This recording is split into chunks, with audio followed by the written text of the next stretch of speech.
Assalamu alaikum, bienvenue à tous.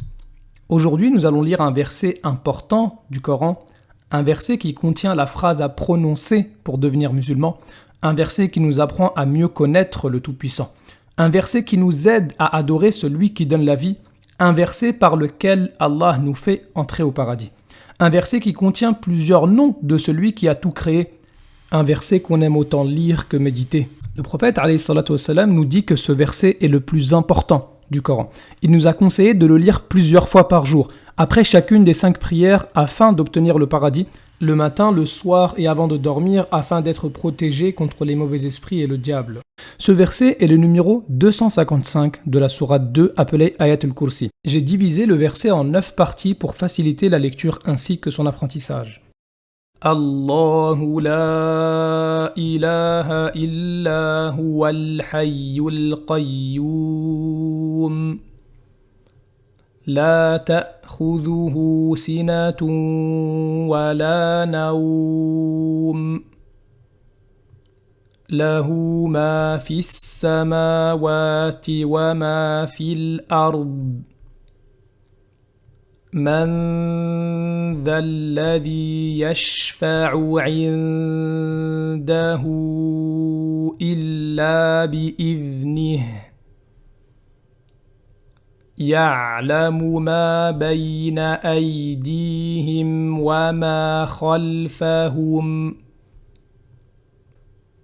ولا يحيطون بشيء من علمه إلا بما شاء وسع كرسيه السماوات والأرض ولا يؤوده حفظهما وهو العلي العظيم. Après avoir répété ce verset plusieurs fois par jour, tu finiras par l'apprendre, Inch'Allah. Répéter c'est bien, mais méditer c'est encore mieux, car plus on va vite, moins on médite. Ainsi pour apprendre, rien de mieux que de comprendre. Et tu vas te rendre compte qu'Allah Azza wa Jal nous a beaucoup facilité l'apprentissage de ce verset du Coran à l'aide de certains liens étonnants. Passage numéro 1, Allah possède les noms parfaits. Allahu la ilaha illa huwal hayyul qayyum. Allah c'est le seul vrai Dieu qui mérite d'être adoré, celui qui est le vivant, qui possède la vie complète, qui subsiste par lui-même.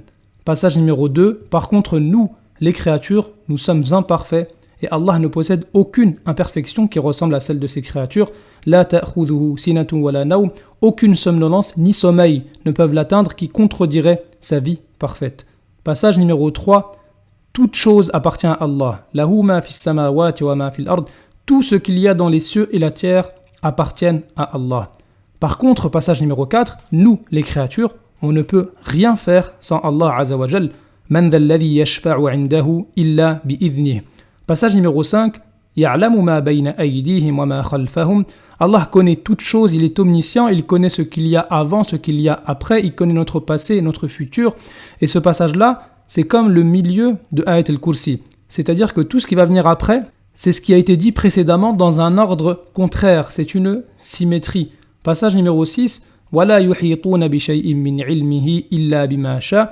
On ne peut rien connaître en dehors de ce qu'Allah nous a fait apprendre. Et de même qu'on avait vu dans le passage numéro 4 qu'on ne peut rien faire sans Allah, dans le passage numéro 6, on ne peut rien connaître sans Allah.